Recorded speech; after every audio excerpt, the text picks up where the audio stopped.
minute! Who are you? Der Podcast-Biester!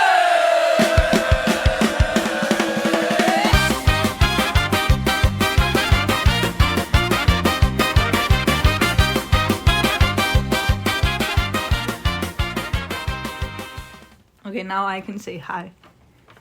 Hi. Hi. This will be, I don't know how long of an episode that will be. We will talk about Wicked. Let's talk about Wicked, yeah. It will be the episode 2.5. There will be some spoilers, so if you don't want that, then don't listen to it. Yeah. But if you don't care, you can. So that's it. I mean, to be fair, it's spoilers for a story that was in existence for like about 100 years or whatever, but... Yeah, okay, but like some people... Okay. Did you know what happens? No, you did not. No, I did not, because I didn't care about it before, but Okay, people might care. I don't know. Fair. But that's actually one of the first fun things. And okay, so when we were watching this new part, Yeah.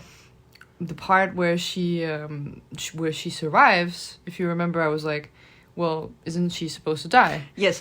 Yeah, and I was like, why do I have in my brain that she's supposed to die? Like, apart from it being the most obvious, like, narrative choice for the witch to die. Yeah. But I was like, I'm so sure that she dies. I haven't seen the Wizard of Oz, but sort of I know the story, and I was like, why do I have this feeling that I'm missing something? And then I actually, as you know, an average person on the internet would say, I did some research, or I visited 1.5 Wikipedia page. I actually saw that in the original stories by this first guy who wrote it in the 1900, the witch indeed does die. Yeah. She melts. Yeah, by she melts. Dorothy. Yeah. And then it's only in this the actual novel that's called Wicked, that came in 1995, is when... You did some research. I did some research. 1.5 Wikipedia page, I'm telling you. One for Wicked and nice, one for... I didn't. Yeah, I was interested. So yeah, I think it's that it is the same thing with Maleficent and those kinds of movies. And then you want to make a story about the bad guy, but you cannot just have them be bad because of nothing. So you want to humanize them. But my point is that you want to make movies for the bad guys. It's the same as Maleficent, is the same as Cruella. yes, but those are like cash grabs, because people have sort of become obsessed with this idea of the anti-hero in the the film industry. But apparently before that, it has been going on for longer than but that. I actually saw some people on Reddit talking about or interpreting the whole story as like the original being the propaganda piece by the Oz. Oh yeah. Let's say, and then this being the real story, and like yeah. sort of viewing it in that sense, that one is a propaganda piece and the other one is an actual recollection of what happened. That is a cool way. That is a cool way. It, yeah. How do you feel about happy endings? I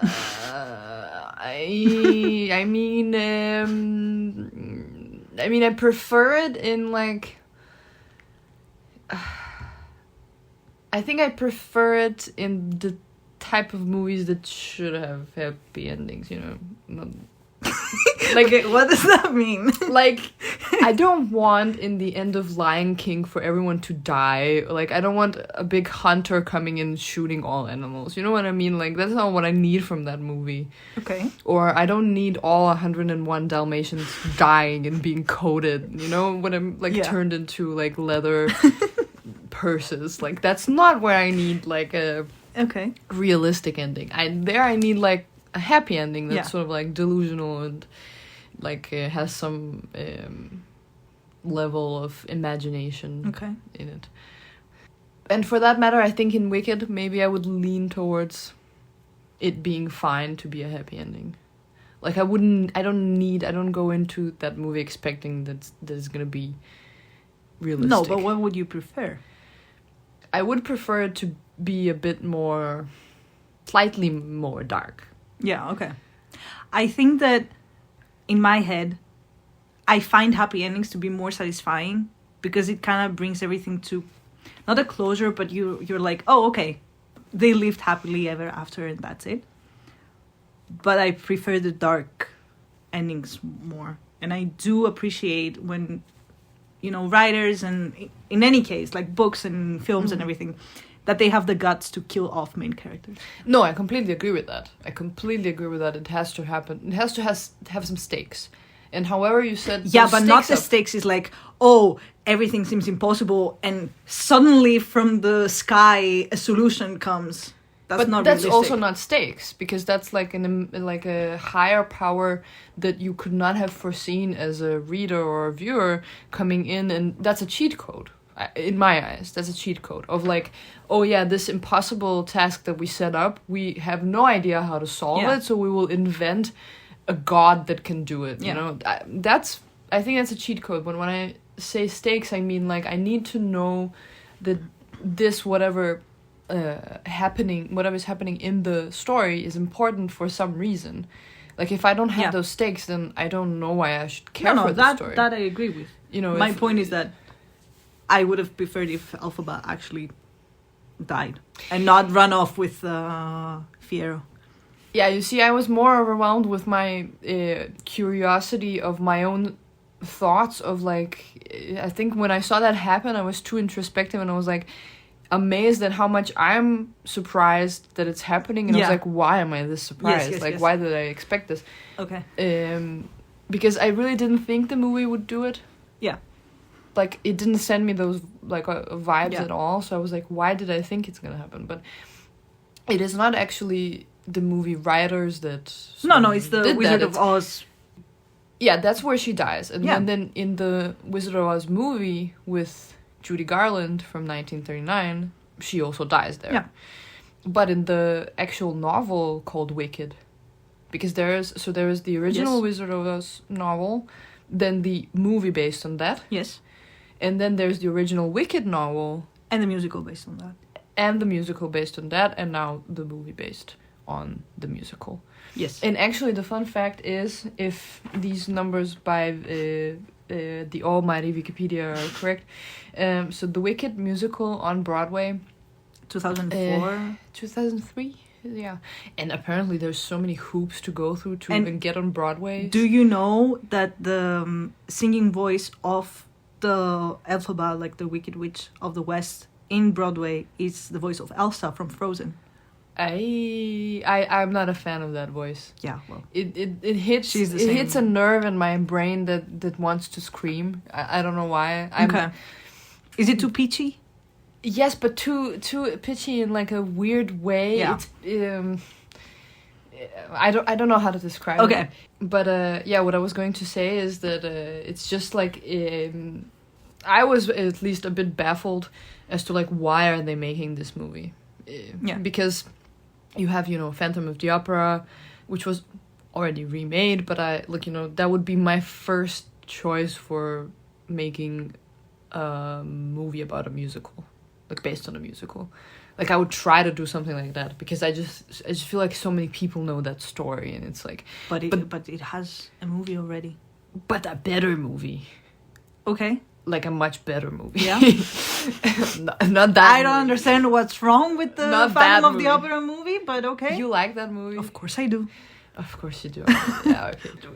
Okay, I don't know. Doesn't matter. Yes. Like that would have been my first choice for remaking some musical right now. But Wicked, as of 2016, the musical. Yeah.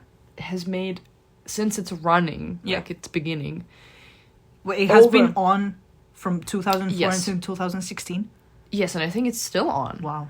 Okay. And it's made over $1 billion on fucking Broadway. Like it's not movies across the world. No, it's like it's Broadway. Yeah. A musical theater piece that's made over $1 billion. I mean, then it makes sense. It makes perfect sense now when you put the dollars in. But before that, I was like, what the hell? But how much did the movie make? Do you have that number? No, I don't have that number. I mean, the first one probably... I have no idea. Do you want to check it? You can fact check it. Wait. And while you do that, I was actually curious also what the director has done before. because I have never bothered to learn his name. I think you will like this because he has made some of the Step Up movies. Ah, Do you remember Step Up? Of course I do. Box office. Wait, is that 2024? Yes. Yes, but you cannot see. I don't think you can see yet for the new one. So the budget was $150 million, That's so much money. and the box office was $759 million. I know why you say that in that tone of voice because it sounds like a lot. No, I'm but- just saying that the box office was way more than the budget, But- which is what the movie should be like. Yes, but it turns. I actually there's this guy that sort of did some like quick math that I came across that sort of calculates how much a movie has to earn to even break even nowadays because you have so many expenses and like how much it actually costs for the production company But isn't without that the you. budget? That's just the budget, but depends on what you're seeing. Like, is it Oh, with it's or just without the marketing and stuff like that? Okay. So nowadays, I think the movie supposedly has to make 2.5 times its budget to even break even. Okay. So it's That's not, still more money. you know, you would think it's a 600 million profit margin, but it's not. It's much less. No, but still, it's Still a lot of money, but yeah. like it's okay. it's much less. But Not a billion, but the guy close. also, like, listen to this. He first of all he made Step Up movies. Okay, I'll give him that. But he also made Crazy Rich Asians. I don't know if you've seen that. I haven't. That's fun. See that? What is that? It is what it says it is. Okay, I'm sorry. It's about. I mean, I'm not judging. I'm just saying No, it is no. exactly what it like says. I wasn't that interested. In Okay, the movie, but so he has done Step Up, that the Crazy Rich Asians, and wait for it. Wicked. Oh, there's more. And wait for it. I mean, some other stuff on the Okay. side, but I was more interested in this one particular one, which is, as I have so eloquently put it here, some Justin Bieber movie. What? Yeah, apparently there is a movie. I mean, It's like a biography. I stuff? suppose it's like one of those lame Documentaries, Taylor Swift yeah. movies that come out on Netflix every year, where she's like "New Americana," and it's like her crying on behind the stage or whatever the fuck. I don't know. But apparently there is that for Justin Bieber, and it's called Believe, and I think it's for Oh that- wait, I know that. you know why do you know that? I don't know. I don't. Shame. Have you seen that? No. But So yeah, then after the Justin Bieber, he just went. He was like, Yeah. okay, now I will do Wicked. I mean, you see the trajectory. I think maybe the timeline goes more like Step Up movies, Justin Bieber movie, Crazy Rich Asians, and then. But Crazy Rich Asians was extremely successful, so I can. But it was see- not a musical. No. Because there is a pattern here, like Step Up, Justin Bieber, Wicked. There is something, Yes. but no. No, Crazy Rich Asians is not a musical. No. But I was actually also interested to hear your opinion about songs. I. First of all, do you know the songs from the actual Broadway production? No. Okay, because for the first movie, it's largely the same. Like they took the same songs. That's at least what I have been. But that's seeing. the songs are the same from the Broadway. Not in the second part. They added 2 songs are not in the New ones. Yes. Okay, I So did. it's the one you like, which is No Place Like Home. No, it. that's not true. That's not true. No, it was in the. I mean, I listened to the actual Broadway show of 2004. That was in the musical. Yes. You see, I should not have fucking paid for that GPT plus bullshit. Ah, did he tell you all this? No, I just asked like which are the added ones because I've seen on Reddit that This like is not the one. okay. The no good deed. This is the one I liked. Okay, yeah, maybe I just wrote it down wrongly. I'm sorry for slamming on chat. We love you. We love Please you. don't hurt me. No, wait. If- The one I liked was the no good deed. The no good deed goes unpunished, blah, blah, blah. When actually... Nah, yeah, okay. Nah. the Greeks will understand. Yeah. There's a little confusion here. I was gonna. Yeah, I think it's. I'm mixing it up in my head then. So the No Place Like Home is not the one you liked. You liked the No. No Good Deed. Yeah. Yes. Yeah. Okay. No place like home. Yeah. So that's the added one, and the Girl in the Bubble, apparently. Oh, I don't remember. Again, take this with a grain of salt, because Yes, even though I pay for this service, No, yeah. it apparently sucks. But No. What I liked was the what I liked was the No Good Deed, and I need to. There's one sentence from that. Wait. are you gonna be like, this explained my whole life? No. However, it does. It doesn't. But I really, really like. Wait, can I like song lyrics, please? Yeah, this must Okay. be blasphemy for people who actually know the songs. They're like, oh my god, it's not that one, it's this one. Okay, who will listen to this? Okay, so one question haunts and hurts too much to mention. Was I really seeking good or just seeking attention? Is that all good deeds are when looked at with an ice cold eye?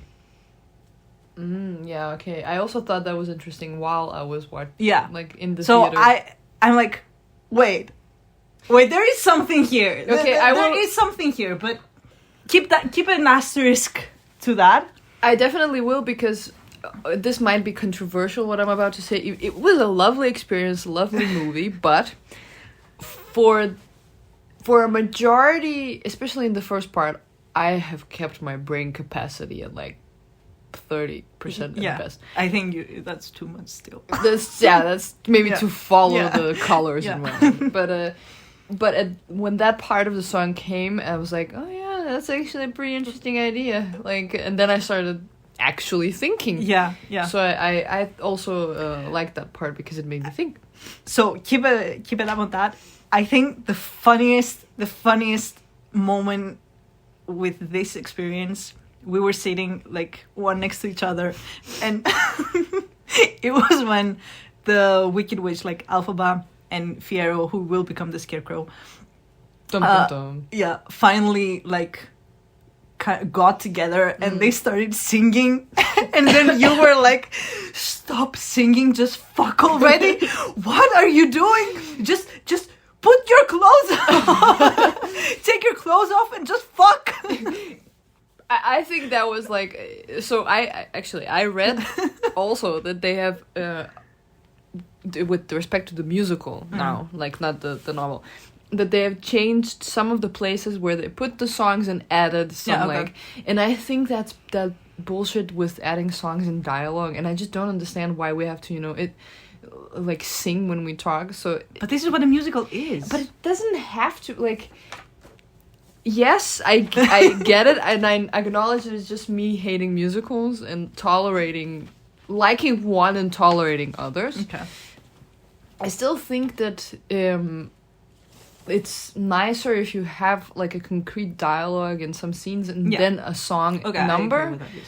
And then it's sort of like, or this can be done very nicely by putting it into the dialogue, but then it has to be done very, very nicely for me to not cringe at the fact that they are like supposedly yearning for each other, but they have enough time to stop and sing a song. Like, Yes. However, it is just my personal, preference that I like when you have two people singing at the same time, preferably not the same lyrics, with different melodies.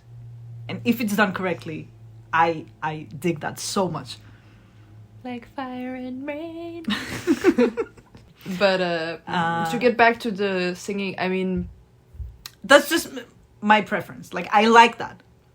so you think that was No, I think it was a bit too much. Like, I would have liked the song to end like 1 minute earlier, Before, and yeah. then they could fuck. But I like when you have two people singing different melodies, different lyrics, and just complimenting one another. I like that in a song, in a musical. Yeah, no, I agree, and I like that about Phantom of the Opera, and I think, but I think it's much, But it's different. better done there. But More it's well also done. different.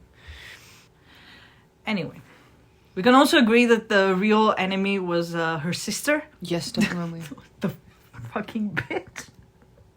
So somewhere in hell, she's like fetching coffee for Hitler, and I mean, she Stalin. died, so it's fine, I guess. But the whole point of her being a bitch, her being the reason that the Tin Man was created, basically, but blaming it all on the Wicked Witch. I think... Fuck her. I think... I don't know how it is in the Broadway musical, but I think they were probably leaning into this idea of, like, Elphaba being constantly accused, like, unjustly of things that she hasn't done. And then I understand that it's supposed to be, like, a tipping point where, like, you know, her own sister does it, and then she sort of, like, realizes whatever. But I did think that it was a little bit insane to, like, have her stand there and not say anything in her defense. That she did nothing to stop her from doing... Or even later to say, like, do you understand that it was you who tried to read from the book that you shouldn't read from, first of all? Yes. You know, I just feel like she accepted it way too... like, she bent over and she was like, yeah, it was me. I read it even though I know I didn't read it. Okay, so that brings me to my other question of her, in the end, doing things out of spite. In terms of, if everyone thinks that I am bad, I might as well become bad. I think this is something that you would do. Oh, I would definitely do that. I definitely have done that. Yeah. So it's like, if you think, like, you would not try to convince, maybe in the beginning, but then if no one listened, you'd be like, you know what? You think I'm bad? I'll become bad. I think that's a fair prognosis. But I think... one has to remember that, like, that's where she was pushed to the edge of, like, sort of going insane. Yes, I think anyone pushed to certain limits would just do that. And that's sort of what I feel like is a bit tragic about this story, which is kind of like what I like. Even though it's a happy ending, to come back to your first question, even though it's a happy ending and sort of that's kind of like what I expect from something like this. Yeah. Going into it, I still think it's, if you think about it for like a little deeper for a second, it's really a tragic turn. If they had kept it that way. No, you but I think you cannot have that whole song. No. You cannot have that whole song of no good deed goes unpunished. Then her saying that, okay, if you want me to be bad, I will be bad. And I will not do any more good deeds from now on, because nothing has meanings, like, after that. And then, because of the power of love and friendship and whatever, because Ariana Grande comes and she's like, yeah, well, you changed my whole life and the way I am and whatever. Then she's like, you know what? Never mind. I will do one more good deed and fake my death. I agree. I think it was a little bit rushed, that last part, the third act. But I do think that, how do I say this? I think it's tragic in the sense that they definitely have different paths. Yeah. And they are just not meant, whatever you want to interpret that as, to have any different paths. So no matter how much Elphaba tries, she will never be viewed as the good guy. Yeah. Because that's just not her role in the story. Yes. And I think that's what's tragic, is that, like, you like desperately want to be the good guy and you want to be perceived as the good guy, but you can't. You're just sort of stuck in this. This was the path that was set for you. You didn't choose it, but you have to go on it. And I think that's what's tragic about the story, is that, you know, you could say that Glinda or Galinda, who is completely incompetent in any of the things that she's supposed to do as, like, this, sorceress or whatever, she gets to go on and do all of that she essentially has no skill or deservance of. But she goes on and that's her path. That's what she needs to do, because there was no one else to do it. She's just in that situation by the circumstances fixed into that position. And no matter how incompetent she is, she has to do it. And it's tragic on both ends, because maybe she feels deeply, desperately incompetent and cannot do it, and it's incredibly hard for her because she doesn't know how to do magic. And it's not something that comes natural to her. But she has to do it. And I think it's tragic on both ends, because neither of them do what they want, or themselves essentially. They're victims of their own circumstances that have locked them in the positions that they have to follow. They have no choice. Because no matter how much they try to wiggle, they end up going back into the same track. And there is no way to escape it. And I think that's, for me, that was a bit tragic, even though the ending was, on a happy note. Yeah, but it's like a perfect example of how society works. Because in the end, they were pushed into those roles, but by the quote-unquote system. Because it was the wizard and the other, like the Madame Morble, what's her name? Like the headmistress, basically. Yeah. From those, people of power who push them into that position, into those positions of you will be the good guy and you will be the bad guy. And our shortcomings will not be our mistakes. We need someone to blame, and that would be you, because whatever. But we also need, the public figure to keep the crowd at bay. So we will have you, Glinda, to, just stand there and look pretty and say everything will be all right if you just believe. But this is how it actually works. No, I agree. That's all fair, and I think it's a very nice, again, reconstruction, especially if you view it as this sort of opposing to the original piece of the propaganda, the propaganda piece of the Wizard of Oz. But it does make sense because it's also this like story, I'm very happy that I haven't seen anything before it, because for me, I think because of that, it had a very profound effect of like really, I only knew this side of the story, right? Yeah. I only knew like this wizard side, let's say, and now you sort of, this is what actually happened. But of course it's not it's not real events, so you cannot really like completely make that comparison. But I do agree. I think it's a nice sort of metaphor for the societal roles, but it's tragic nevertheless. Yeah. I don't think that it's less tragic because it's like realistic, I think No, I'm not saying that it is. I agree with that. And yeah, I was gonna sort of ask you, let me see, The notes. what did you think? I feel like I'm sitting for a test. Is this an examination? So, what do you think of their dynamics, like now that the whole story is over? Whose dynamics? Like Elphaba Glinda and Glinda. In the movie or in their interviews?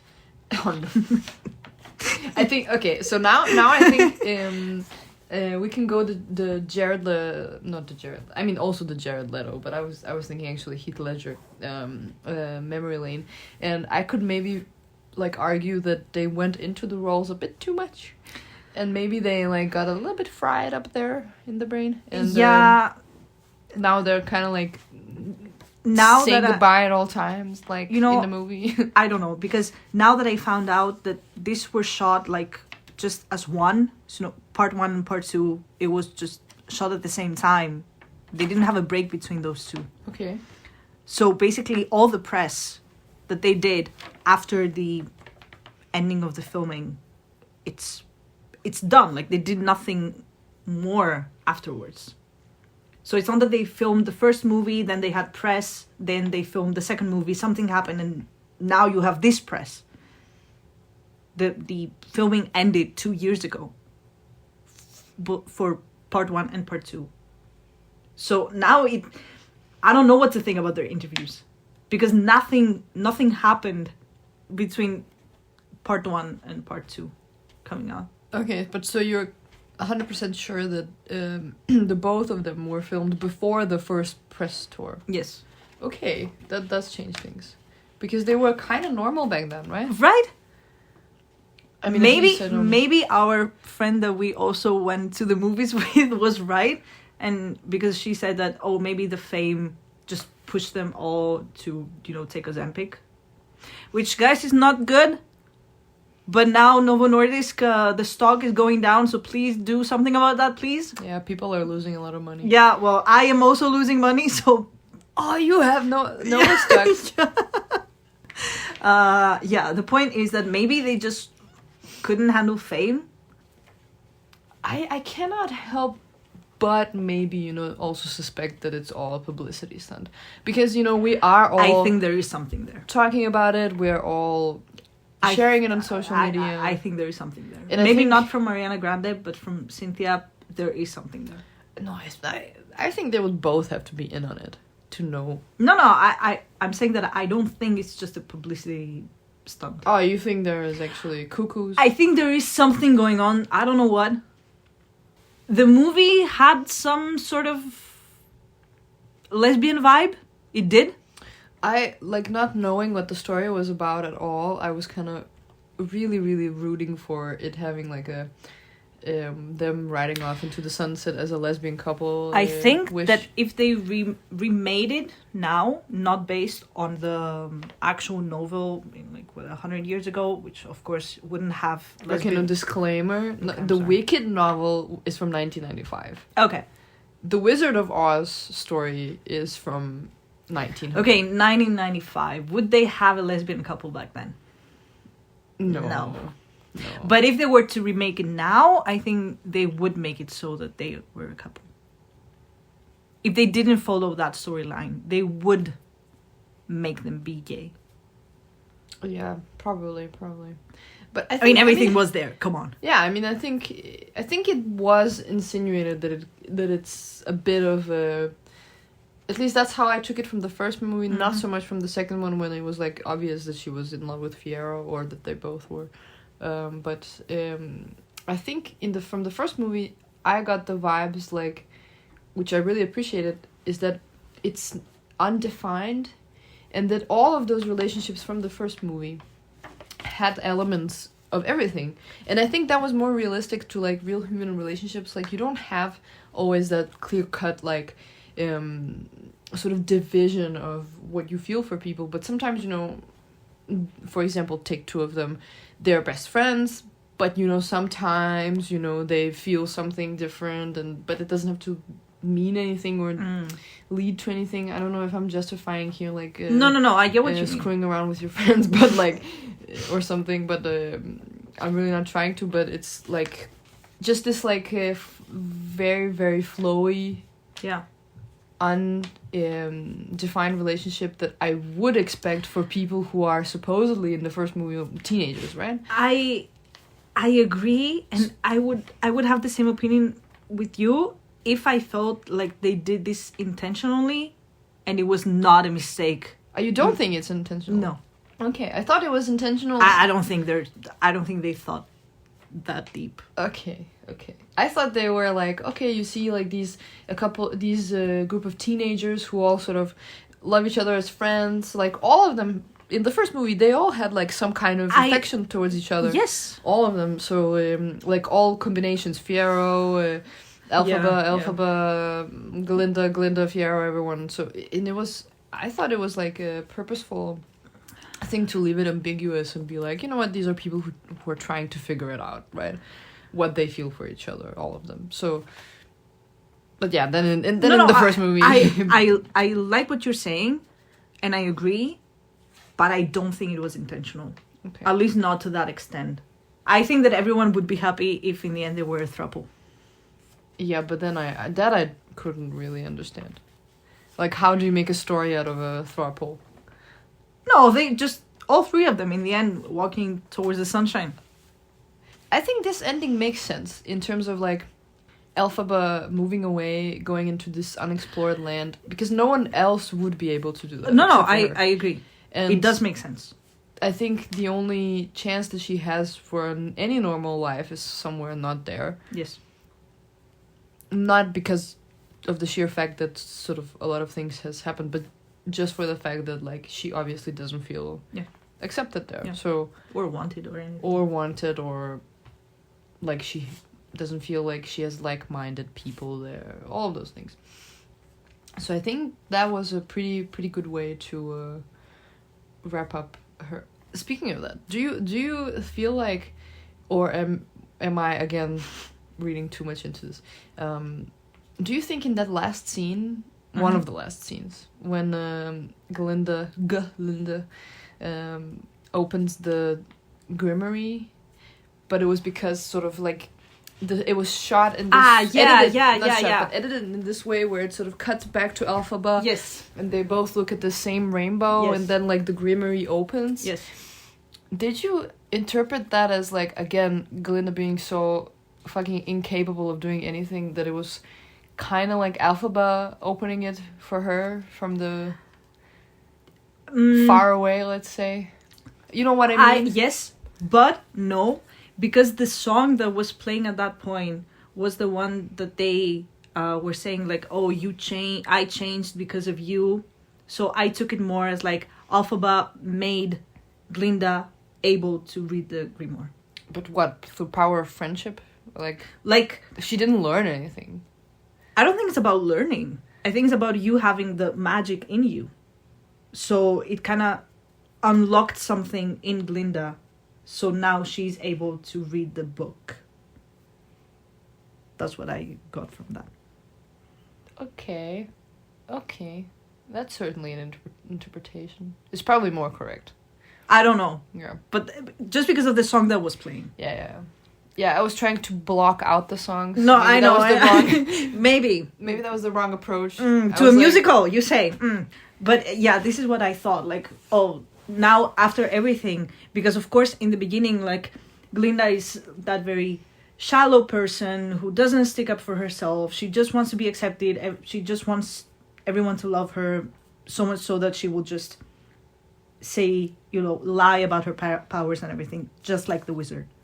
But then in the end, after she basically lost both her best friend and the guy she wants, she finally, just stands up to herself, both against the wizard and the other woman.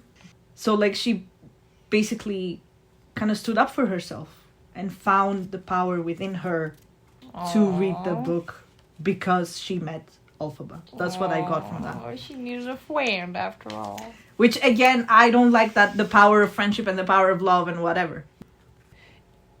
So I would have liked the witch to die. Yeah, but I agree that I was also, as I said in the beginning, I was conditioned into believing that she was gonna die. Yes. But I think that's because of this original story where she does die, and I agree that's what I would expect. But I think because I know that this is, in a way, an answer to the original story, then I can forgive it a bit more, because it is sort of subverting your expectations into saying, but on a much more meta level, because you have to know the first story in order to understand how this new story is opposing to the first story, and then appreciate the fact that she does live and say, aha, okay, this is actually subverting my expectations, because otherwise she would die. Yeah. So in that sense, I was kind of okay with it. I'm not saying that I'm not okay with it. I mean, I would have preferred. I liked it because I think... so one of the more like metaphorical or whatever, metaphysical, let's say, levels that I would not want her to die on is just the fact that then everything that happened to her has no meaning. And I would not want to live in a world where such injustice... I mean, yeah, we live in that world, but like... Exactly, my point is, for isn't those that 2 life? hours, those 2 hours, I would not want to sit there and like look at such injustice being done to someone, and that someone just dies. Like, she gets nothing out of it. She goes through hell. Yeah. And just gets 0 things out of it, and this other incompetent bitch gets everything and gets to ride off into the sunset. Why don't you view it as her death allowed, the animals to come back and that society to flourish? So it's not in vain. Because it makes me wonder, like, why her? Why doesn't Galinda have to die for the animals to come back? Like, but because she was supposed to be the bad guy. That's what I think is so tragic about it, is that, like, no matter how good of a person you are, you have to, die for those animals to come back. Like, but you're the only one who cared about them coming back. You're the only one who did something concretely for them coming back, made some change. And then on top of that, you also have to die, and all of them get to live and, like, you know, go on as if nothing happened. Living in this prosperous life, only owing to you. I mean, I think I'm maybe describing Jesus, but, like, you know what I mean? I'm sorry, dude. Now I understand. Now I understand the whole thing. Can you keep in tab on that as well, because I have something to say. Alphabet, yeah, you know, if Alphabet died, she would essentially be like Jesus, but like, yeah, okay, but without having the religion started after her. Okay, everyone would just still hate her. Yeah, so I just think that it would be too dark if she also just then died, because you were rooting. At least I was in the movie rooting for her. I mean, the whole time. I mean, that was the movie about. That's the whole that's point. the point. Like, she was not actually bad. She was not the bad guy. And this frustration that, like, you're trying to make things right, you're trying to do everything you can, you're the only one who cares about this, first of all. And then you always get the fat end of the stick. I think everyone can relate to that. Yeah. And that's why I think it would be nice if that kind of person didn't die. Because it is always like that. You always see those people, like, who don't deserve anything and they get everything. That would be Galinda. Like, she's a whatever bubbly nice person, but does she deserve everything that she got? Absolutely not. No. It's like when you're on a test and someone, like, copies your answers and then they get a better grade than you. That's so this whole movie is about that situation. Yeah, but you know, I get the fact that you want it to not be 100% realistic because it's a movie, so you want to feel good about that. I just, you know, so I don't want it to be a realistic, because it's not that good of a movie for it to be realistic in a good way. No, I get it, yeah. Does that make sense? Yeah, like, yeah, it does. If it were, you know, I expect Sopranos to be realistic, right? Because it's a fucking good TV show. It's an awesome TV show. Wicked. No, I want to sit there and be like, yes. oh my god, pretty animals singing. Yeah. Wow, how cute. Do you want to talk about the fact that the wizard is her dad? But I was so... Okay. I am so tempted to go and rewatch the first part. Because I was so... I kind of want to rewatch the first part. Sure. Okay, we can do that. But, like, I was so sure that he knew. That was the whole point of everything being green. But I think we knew as the audience, but he didn't know. That was the whole point of the ending of the first movie, is also leaving you on this frustration. Maybe that I don't you remember. as the audience know, and he doesn't. I think that it was just like... I remember there was 3 of us who were talking about this when we watched the first movie. So I think it was the fact that we were, during the first movie, talking between all of us about this theory, because we were all like, does that mean... Yes, okay. I think that's why you associate it. I'm not sure, but Maybe. I remember that we were talking about it a lot. We were the rude people in the theater that talked about stuff. But I also think that they didn't... I don't know if I wanted it to be a bigger deal, him finding out in the second part or not. I have to say, I also don't know what I was supposed to get out of him, like...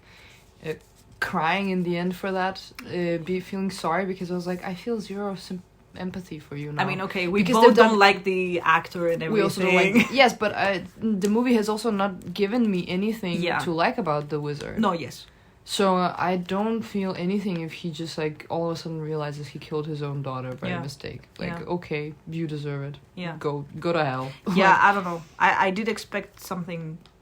At that point, I would be better if we were just left hanging and not knowing. But I think we as the audience knew, and I think that was so him not knowing. But I think in that sense I like it, because I want the bastard to suffer. I want him to die knowing that he killed his daughter, because he will never deal with that. Yeah, but then give me something more. I agree. Then it didn't have the impact that it should. Yes, I feel. Yeah, because for this, what I'm talking about, for this to work, we have to know that he has some kind of moral compass. Yeah. A conscience. Somewhere, a line that if he crosses that line, Yeah. he will Yes. He will suffer. and Yeah. feel bad about Yes. himself, Yes. about what he's done. Yes. But we have not seen that. That is true. He seems to show no remorse up until that point.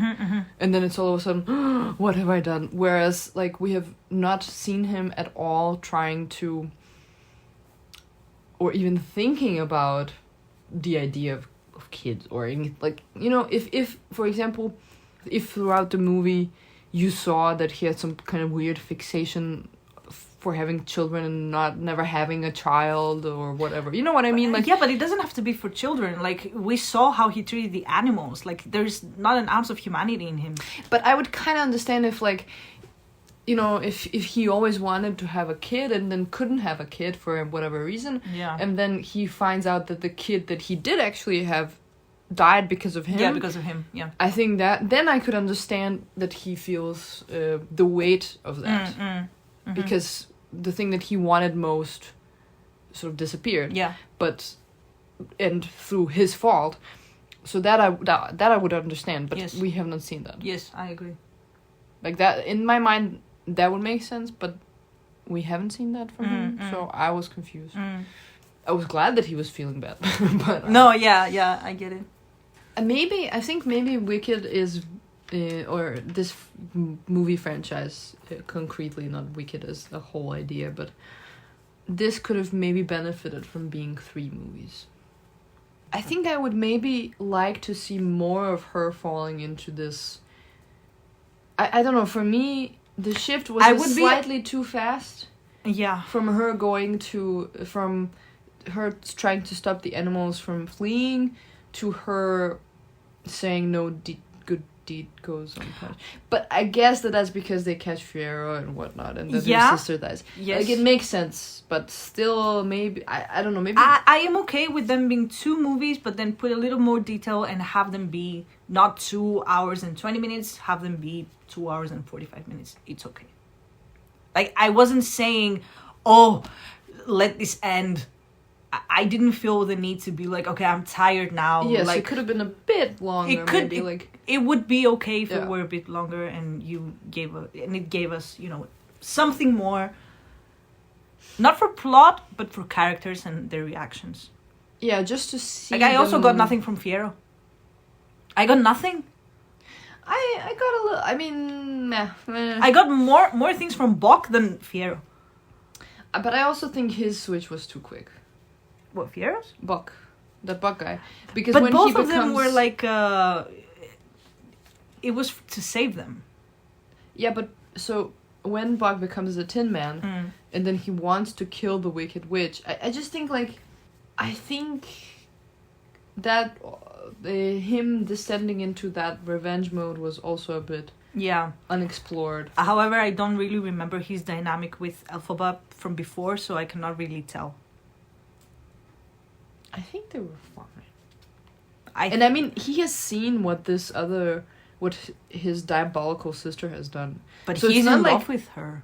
Oh, no, No. he's in love with Glinda, yes. He's in love with Glinda. He doesn't care about her. Yes, that's And true. he's seeing these terrible things that she's doing as the Yeah. governor, and he's like, he cannot but comprehend that, it might not be Elphaba's fault, because Yeah.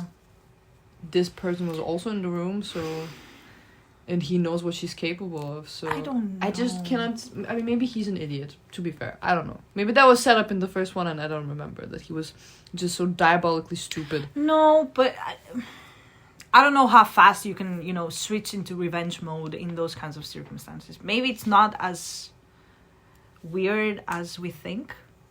But she also, like, saved his life, But he doesn't know that, really.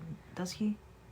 But he surely have felt the pain. I guess so. Maybe he was like, I would have preferred to die than become this. And that sentence would be enough for us to be like, oh, okay, Yeah, I get it. Yeah, exactly. I feel like I missed a little bit of motivation about why he would hate her. Yes. And then for Fiero, I feel like we've gotten glimpses of it, of his, like, shift in what was going on with him inside. For example, that scene where he goes out to look for Elphaba when she's running away, and then they catch up to her and whatnot. Do you think he saw her? I think he did. Yes, I think he did. Yeah, and I think that was all like sort of hinting at the fact that, you know. I was a bit distracted by his accent, to be honest. At that Oh my point. god, you're so easy. No, okay. Yeah, I felt like he was kind of like he didn't really have a free will up until a point. Like he was just going with whatever. But they all were in a way. I think that's in line with what the movie set up for us. This status quo that everyone has, you know. Actually, Glinda also like flying around in the bubble thing. Yeah. That they all have their roles and he's just there for whatever. For show, yeah. That is true. So in that sense, I think he fit into the... So what are your final thoughts? We are in like... Jesus Christ! I mean, it is what it is. Yeah. Okay. To that one person who's still listening to this. Yeah. What are your final thoughts? My final thoughts is that I didn't hate it as much as I thought I would hate it. To be honest, I remember a year ago where I was like, why, God, do we have to go and watch Wicked? Why are they making me do this? And now I have to say, I think I'm glad I saw it. I think it's overall a very good movie. If you take it as one movie. Yeah. I think it's, the production is amazing. I think, you know, the set design was amazing in both movies, I have to say. I think overall it was a positive, it was a good story, a good movie. I liked it. But I think I am leaning a bit more towards the first movie. I liked the first movie more. Okay. And it can be watched on its own. So that's also good. Yeah. I think I liked the songs from the first one better. But I think I liked the second one more. Okay, interesting. I don't know why. I think I took more out of it now from the second one than the first. I think the second one is more serious. Like, it covers a more serious topic by design. And it sort of matures as the characters mature. Yeah. So I agree. The topic is a bit more nuanced.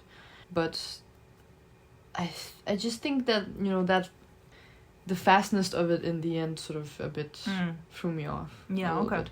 I think I would have liked to see her, you know, trying even more. Her trying, like, or just her sitting with herself and, something, anything that goes into the characters a bit more, as you said. And 2 or 3 less songs. I can freely say. It didn't need that many songs. Okay. Would you recommend it to someone? Would I recommend? I think I would maybe. So it's for some people. It's for some people, yeah, but not. I would have to have a test question. What kind of test question? I would have to have some kind of question that gauges whether you're the type of person I can recommend this to. But then again, I don't know, because I would also give a false negative, because I would also hate musical in any other setting except for The Phantom and High School Musical. I wouldn't recommend it to someone. You would not? No. Why? I would recommend... Shocking news, but you liked it more than I did. Yes, but I wouldn't recommend it to someone to watch it. I know that for the majority of people, it would be whatever. I would recommend for someone to listen to it. No. I would recommend for someone to watch a review made by someone on the movie. No, people hate that. Well, that's my recommendation. But people hate... People can listen to this podcast. But people hate doing that. Well, I like it. But you like it and I like it, but we're not the representative of an average pool of people. Why not? I think an average person hates to watch reviews because they want to watch stuff for themselves. I think people are too lazy to watch stuff for themselves, so they watch reviews, especially on YouTube right now. No, I mean, I don't know, for something this big. Aren't we just making a review right now? No, okay, we're just like sort of talking about it. That is not a review. How is that different? Okay, that's what I mean. Like, first of all, it's different because it's not an educated conversation about the topic. It's I didn't mean like an actual critic. I just mean people on YouTube who just watch the film and comment at the same time. I mean, people who But I think like it's- reaction videos with reviews. Yeah, I think the first one is a good movie. I actually think Well, I never the said that it's second not one a as big. well. If I thought it was a bad movie, I would say don't bother. I think I would recommend it as I think I would recommend it, but going into it with like an open mind. And if you don't like the songs, just scroll on Instagram while they're on or something. Yeah, but anyways, that's my like. Okay. I personally don't need that from a movie. I think again in things like, I don't know why. In Phantom, I think Phantom of the Opera, I think the songs work a bit better. I don't know why. Yeah, I mean, anyways, that's why I wouldn't need the song. I don't think that if I put it on my, laptop or TV, I would be able to concentrate fully to get what I got out of that movie when I watched it in the cinema. Okay, I also think the cinema adds something to it. So this is why I wouldn't necessarily recommend someone to watch it, but I think you can get pretty good stuff out of it if you think about it a bit. But I don't think it's a captivating movie when you put it on your laptop. Like, it just goes in an ear, goes out the other. But I think many of the things are, and I think maybe that's one of the things that's disappearing from our culture of watching movies that has been there before. And I think people before did think in the exact same way. Maybe I'm wrong. This is just my personal opinion. About movies in terms of like, I go to the cinema for this experience. Yes. And of course it's not the same as when I put on a movie at home. Yes. But because we watch so many things at home and Yes. because we stream so much, we have been trained to expect the same kind of satisfaction from a movie that's shot for a TV screening or like for a streaming, whatever. And in the cinema where it's a completely different... It shouldn't, and not everything is meant to be watched in one or the other. Yes, exactly. Yeah. I agree with that, yes. And I think before that was more normal, and I think people before were fine with that idea. No one was mad that the Maybe. movie was bad at home. You were like, yeah, of course, because like, you go to the cinema to watch a movie. That makes sense. Yeah. It's not going to be the same as at home. But I Yes. think now we also have these huge, devices and TVs and whatnot. Yes. So you sort of expect it to have the same quality. Yes. But that's not really backed up by, I I agree. think, the way that the movie... I can sort of appreciate that there is some level of technical skill that, of course, I don't understand, that goes into making a movie for the cinema. That's different than making a movie just for making it. Yeah, like to a go TV on show or whatever. Yeah. Yes. Like a Netflix movie. No, I don't yeah, expect yes. Yes, you're right. the same level yes. of experience. And I think that's fine. I think that's I perfectly also think fair. it's fine. Yeah. What was the point of all of this? I don't remember. Nothing. The point is that thank you for listening. So, like, I don't even know. I don't even know. At this point, we're recording for like 1 hour and 36 minutes. I don't know how long that episode will be.